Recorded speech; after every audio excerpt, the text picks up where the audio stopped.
continuando nosso bate-papo dessa semana, a gente vai conversar aqui com o Sérgio e inaugurando uma nova sessão aqui do nosso podcast, que é a pergunta dos ouvintes, né? Tem uma pergunta interessante, Sérgio, que chegou pra gente. É como que se pode transformar vocabulário passivo em ativo? Eu ia, lógico, pedindo para você começar definindo aí o que são as coisas e aí depois respondendo essa pergunta fácil. Legal, então vamos começar. Eu acho que, vocabulário passivo é aquele vocabulário que a gente consegue identificar quando a gente, por exemplo, está falando com alguém e ouve a pessoa usar uma palavra que muitas das vezes a gente não usa, mas ouvindo a gente consegue identificar o que ela significa. Ou lendo um texto, por exemplo, a gente encontra algumas palavras também que geralmente a gente não usa, mas a gente consegue, né, lendo, identificando. Então, assim, todas as palavras que a gente tem no nosso vocabulário, que a gente consegue ouvir e entender, ou ler e entender, é o nosso vocabulário passivo. Já o vocabulário ativo é aquele vocabulário que a gente realmente consegue usar. E aí, geralmente, surge aquela pergunta, né? Mas eu não consigo usar tudo que eu sei? A short answer é não. A gente até conseguiria se a gente forçasse, mas o que a gente percebe, eu acho que a gente pode começar agora falando um pouco do português, né? Tem uma palavra que, se você usar, por exemplo, eu vou entender, se você escrever, eu vou entender, mas eu não me vejo usando essa palavra, que é lacônico. E essa palavra é interessante porque eu aprendi primeiro ela em inglês. Então eu aprendi a palavra laconic, um dia falando com um aluno que tem um vocabulário em português melhor que o meu. Falou assim, não, mas existe em português. É lacônico. Eu falei, mas sério? Ele falou assim, sim, existe. Eu falei, nunca usei essa palavra. E eu já tinha usado a palavra pelo menos umas 2, 3 vezes em inglês. Então lacônico é uma palavra que faz parte do meu vocabulário passivo, mas não faz parte do meu vocabulário ativo, né? E aí eu não sei se vocês concordam, mas por um número de razões, né? Eu posso conhecer ela e não usar porque eu considero ela muito formal. Então, assim, eu não vejo uma situação em que seria adequado, apropriado usar essa palavra. Vão ter palavras, por exemplo, que a gente não usa porque a gente considera muito informal. Vão ter palavras, por exemplo, que a gente não está acostumado a usar mesmo e acaba não usando, acaba usando uma outra. Então, assim, tem uma infinidade de razões por que a gente não consegue, né, transferir palavras do vocabulário passivo para o vocabulário ativo. Ok, acho que interessante. deu para definir rapidamente o que é, né? Ficou bem claro, né? Dando um exemplo, você falando assim, eu me lembrei, por exemplo, a minha avó antigamente, quando ela via uma pessoa que era um bom partido pro namoro, falava assim, nossa, é um pão, né? Falava que a pessoa era um pão. Então, o conhecimento passivo, a gente sabe que o pão, além do alimento, se referia a um bom partido, né? Na terminologia da vovó. Só que eu nunca usaria essa expressão, né? Essa pessoa é um pão. A gente até conhece, mas não usaria, por exemplo, nesse caso, por inadequação da questão do tempo, né? Hoje em dia seria engraçado você falar isso. Adequada, né? É interessante isso que algumas palavras que as pessoas usam, não dá para cravar 100%, mas você percebe que ela faz parte lá dos anos 80, 70 ou para trás, né? Palavras como supimpa, por exemplo. Quem que usa supimpa hoje em dia? É muito difícil, né? Mas nos anos 80 se usava muito. Então tem isso. Mas eu acho que isso não tem... Você acha, então, que a transformação do vocabulário passivo para ativo tem a ver um pouco com o estilo, a imagem que a pessoa quer mostrar? Eu acredito que sim, Ivan. Eu acho que isso, sim, com certeza é um dos fatores da imagem que você quer passar. Eu conheço pessoas, por exemplo, que fazem questão de usar palavras assim, que são consideradas mais formais. Aquilo faz parte da personalidade daquela pessoa. Então, assim, ela gosta de ser não só mais formal, às vezes ela gosta de ser mais precisa, mais específica. Então ela acaba usando um vocabulário que a maior parte das pessoas não usa. E tem pessoas que fazem questão, por exemplo, ter uma comunicação mais informal, então naturalmente elas vão, né, recorrer a palavras que são mais informais, mais do cotidiano. Eu diria que um bom comunicador é aquele que tem flexibilidade de se adaptar ao interlocutor, né? Então ele consegue... às vezes ele tem um bom vocabulário, sabe muitas palavras formais, técnicas, mas na hora que ele vai se comunicar com o interlocutor, ele consegue adaptar e trazer, né, aquelas palavras ou aquelas ideias de uma forma que é menos complicada, né? É o poliglota em sua própria língua, né? Que é quando a gente consegue transitar por todos os diferentes estratos aí com tranquilidade, né? Sim, sim. E essa pergunta que você fez eu recebo muito nos meus exames, nos meus cursos preparatórios. Acho que também faz parte da experiência de vocês, né? O aluno ou o professor começa a fazer um curso preparatório, ele percebe que ele tem que aprender uma quantidade vasta de vocabulário, e aí o que acontece, né? Depois de um tempo ele fala, tá, eu consigo agora ler um texto, entender essas palavras novas, mas eu não consigo usar essas palavras. Então o que eu faço? Aí a gente volta para sua pergunta inicial, né? Quais estratégias a gente pode usar para transformar vocabulário passivo em vocabulário ativo? Acho que a gente já pode começar a entrar nessa parte, né? Sim. Eu acho que a primeira coisa que a gente tem que considerar eu já começaria dizendo que nem todas as palavras novas que a gente vai aprender, elas vão fazer parte do nosso vocabulário ativo. E principalmente o professor, que é meu público-alvo, eles colocam essa pressão de que eu aprendi a palavra, eu tenho que usar. Então, a primeira coisa que eu acho que é legal desmistificar num curso preparatório, por exemplo, você pode aprender centenas de palavras novas. Isso significa que automaticamente você vai ser capaz de usar centenas de palavras novas de forma produtiva? Não necessariamente. Principalmente na fala, né? Que você tem menos tempo para pensar, é tudo muito espontâneo. Sim. No writing ainda você consegue planejar, parar, pensar, né? Tentar incluir isso no vocabulário, mas na fala eu já acho mais complicado. Então a primeira coisa é muito comum a gente aprender muitas palavras, mas não conseguir usar todas elas. Aí eu acho que a primeira coisa que é importante pensar se eu aprendi, por exemplo, sei lá, 20 palavras novas, quais essas palavras, por exemplo, que são interessantes eu incluir na minha fala? Então, acho que primeiro é ser seletivo. É a primeira coisa. A partir do momento que eu consigo definir, por exemplo, que essa palavra aqui eu quero que faça parte do meu vocabulário ativo, é tentar começar a usar ela de forma proposital. Às vezes eles, conversando assim, eu uso uma outra palavra que eles consideram um pouco mais sofisticada, eles me perguntam, como você faz para usar essas palavras? E aí eu falo para eles que não foi uma coisa assim natural. Às vezes até acontece, né? Acho que faz parte da experiência de vocês também, né? A gente é exposto a uma palavra 2, 3, 4, 5 vezes, gosta da palavra e um dia a palavra emerge e a gente se pega usando naturalmente. Só que eu acho que se a gente for esperar que isso aconteça e não forçar um pouco o processo, vai demorar muito para que a gente tenha mais palavras no vocabulário ativo. Então o que eu gosto de fazer eu me forço a usar a palavra. E a princípio soa artificial, soa um pouco forçado, mas eu acho que assim, é o primeiro passo, né, para que aquela palavra faça parte do nosso vocabulário ativo.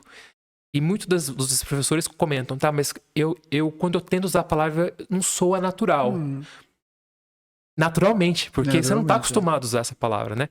Então o que eu faço é tentar achar um contexto, né, não simplesmente usar a palavra assim também em qualquer situação, mas um contexto que seja apropriado para que eu possa usar essa palavra, me forçar e começar a me acostumar com ela cada vez mais. Então, esse seria, assim, a primeira estratégia. Seria uma estratégia de personalização do vocabulário. Ver o que é importante para mim, então. O que eu quero para mim. Bem legal essa dica aí, gostei. E, Sérgio, quando nós vemos os livros de tradicionais, né, de ensino de inglês, normalmente eles colocam uma caixinha com um monte de vocabulário, assim, né? 20, 30 palavras soltas. E aí você faz algumas atividades ali usando aquelas palavras e depois nunca mais se revisita o que foi aprendido, né? Como é que você vê isso aí na questão dos livros? Você consegue ver um gap aí da forma como eles trabalham para que o vocabulário passivo ele possa de alguma forma ser ativado durante o curso desses livros tradicionais para ajudar, especialmente os professores que estão no início, que seguem de capa a capa os livros, né? Como é que você vê os livros com relação de vocabulário ativo versus passivo? Eu diria que, de forma geral, não contribui. Os livros acabam não contribuindo tanto, porque, assim, às vezes você está usando um app, né? Um aplicativo hoje em dia que tem aquela tecnologia de space-time repetition, né? Repetição espaçada, né? Isso. Então, a inteligência artificial lá que está por trás daquilo lá, o algoritmo, nem sei o que está por trás daquilo, mas ele entende, por exemplo, que se você errou, você está fazendo um determinado exercício, usando um grupo de palavras, você erra. Então ele entende que ele tem que, depois de um certo tempo, ele tem que trazer aquela palavra de novo para você. Até você cometer cada vez menos erros. Então ele está partindo do princípio que você está num processo e está se acostumando com aquela palavra. Então ele cria, né, aquele espaçamento entre as palavras que você está mais acostumado e que você está menos acostumado. Infelizmente, um livro curso não consegue fazer isso. Né? Ele não tem esse grau de personalização. Então, que nem o Edu falou, às vezes tem o tópico, por exemplo, food. Então ele vai ter vocabulário em relação com comida, a próxima unidade é sobre travel. Então, acaba que não tem reciclagem desse vocabulário, né? Eu sou exposto a esse vocabulário aqui, quando eu vou para a próxima unidade já é um outro vocabulário, então não tem essa recorrência de exposição. Aí eu diria que a gente tem basicamente duas opções. O aluno, né, realmente tomar as rédeas do aprendizado e entender que, eu estou estudando um livro-curso, ele é a minha ferramenta principal, mas eu vou ter que me forçar a ver essas palavras novamente. Como? Usando estratégia. Hoje em dia, eu acho que isso é muito mais fácil do que na nossa época, né? Eu posso, por exemplo, colocar essas palavras num Quizlet, que é um outro aplicativo, e depois me testar. Então, assim, é uma forma de estar tendo contato frequentemente com essas palavras e tá facilitando esse processo de compreensão, de incorporar essas palavras novas. Uhum. Já que o livro curso não vai fazer isso, o que eu acho legal, por exemplo, o professor fazer é, numa aula, criar o máximo de oportunidades para que aquele aluno consiga manipular e interagir com as palavras novas. Uhum. Então, eu entendo perfeitamente que uma pessoa que escreve um livro curso, ela tem que pensar, né, na questão de gramática, na questão de vocabulário, de functional language, de desenvolver skills. Então acaba que às vezes o vocabulário é um pouco negligenciado. O que eu acho que pode ser feito, por exemplo, aí vai depender do professor que está usando esse livro curso, é pensar em como suplementar essas atividades de vocabulário para criar mais oportunidades para que os alunos consigam manipular essas palavras e interagir com elas. Eu gosto de usar, até uma dica para quem está assistindo, é o que o Thornbury chama de Decision Making Tasks. Assim, eu vou criar uma série de exercícios usando aquele vocabulário para que os alunos tomem decisões relacionadas com aquelas palavras. Uhum. Idealmente indo de algo mais superficial para algo um pouco mais aprofundado, mais complexo. Então, assim, eu começo ligando a palavra ao significado. Uhum. Algo relativamente simples, né? Até o ponto, por exemplo, que eu tenho que decidir, por exemplo, qual dessas palavras tem uma conotação mais positiva ou negativa, ou qual dessas palavras combina com outras palavras. Então, focar, por exemplo, em collocations. Sim. Eu tento, por exemplo, colocar pelo menos uns 3 ou 4 exercícios de vocabulário numa sequência com o mesmo número de palavras, para que os alunos tenham a oportunidade de ver as palavras em diversas situações, se engajar com elas e tomar várias decisões. Assim, eu acho que isso ajuda bastante na parte da memorização. Legal, são dicas boas mesmo, hein? Muito bacana. Em conclusão aí, Sérgio, agora a gente está partindo para os finalmente, alguma outra coisa que você poderia colocar, alguma outra dica, enfim, o que você pode falar para a gente continuar melhorando aí porque afinal de contas a gente sabe que, principalmente na nossa língua materna, né? Os limites da nossa língua são os limites do nosso mundo, né? Então, como que a gente pode fazer para expandir os limites da nossa língua? E aproveitando o gancho, Sérgio, também fazer uma última pergunta para você. Normalmente nós associamos vocabulário ou com reading, você vai ler e dali você vai extrair vocabulário, ou de um exercício específico do livro para vocabulário. Mas como é que nós poderíamos trabalhar essa questão de vocabulário ativo para o passivo? Por exemplo, em atividades na sala de aula de listening, de speaking, como a gente pode usar essa ferramenta, né, de transformação de vocabulário ativo em outras partes da aula que não seja o próprio exercício de vocabulário ali ou no tradicional reading. Deixa eu começar com o do Ivan, se eu esquecer essa, você me lembra.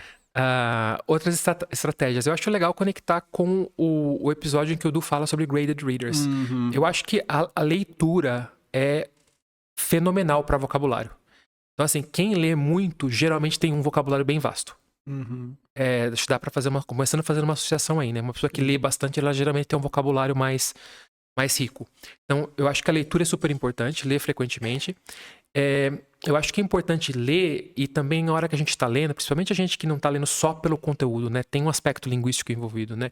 É ler também e prestar bastante atenção nas escolhas lexicais do autor. Então, por exemplo, se eu tô lendo, por que eu percebo uma palavra que eu não conheço, tá? Por que o autor usou essa palavra? Às vezes ela é mais específica para aquele contexto, às vezes o autor quer ser mais descritivo, às vezes, por exemplo, é uma escolha cultural, que é comum, por exemplo, num determinado tipo de inglês, mas não é em outro.